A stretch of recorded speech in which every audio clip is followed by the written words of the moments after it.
இங்கே திரளாய் கொண்டு கூடியிருக்கும் SCAT சொந்தங்கள் அனைவருக்கும் என்னுடைய காலை வணக்கம். உலகத்தின் முதல் குடி எம் தமிழ் குடி, முதல் கலை எம் சிலம்பக்கலை என்று எப்போதும் தமிழனாய் மார்த்தட்டிக் கொள்வோம்.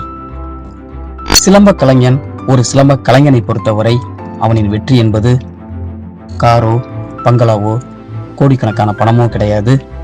அவனின் படைப்பு, அவன் இருந்தாலும் செத்தாலும் அந்த படைப்பு பேசும். அப்படிப்பட்ட ஒரு அற்புதமான வாழ்க்கை முறை தான் நம்ம மாதிரி ஒரு சிலம்ப கலைஞரோட வாழ்க்கை முறை.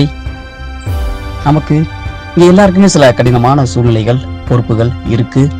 இதெல்லாம் தாண்டி நம்ம உயிர்கலையான சிலம்பத்திற்காக நாம் அனைவரும் இறங்கணும், வேலை செய்யணும், அடுத்தடுத்த தளத்திற்கு கொண்டு சென்று நமது கலையை உலகறிய செய்ய வேண்டும். இதற்கான அமைப்பு தான் நம்முடைய இந்த தமிழ்நாடு சிலம்ப சங்கம் மற்றும் சிலம்ப உலக சம்மேளனம். எனிவே இன்றைய தினம் இந்த நடுவர்களுக்கான பயிற்சி முகாம் சிறப்பான முறையில் நடைபெறுவதற்கு ஏற்பாடு செய்த SCAT ரெப்ளிகன்சன் மற்றும் SCAT உறுப்பினர்கள் அனைவருக்கும் என்னுடைய மனமார்ந்த வாழ்த்துக்களையும் பாராட்டுகளையும் தெரிவித்துக் கொண்டு, சிலம்பத்திற்கு ஒற்றுமை அவசியம், ஒன்றுபடுவோம், வெல்வோம், நாம் தமிழனாய் பிறந்தோம் என்ற பெருமையுடன் நன்றி.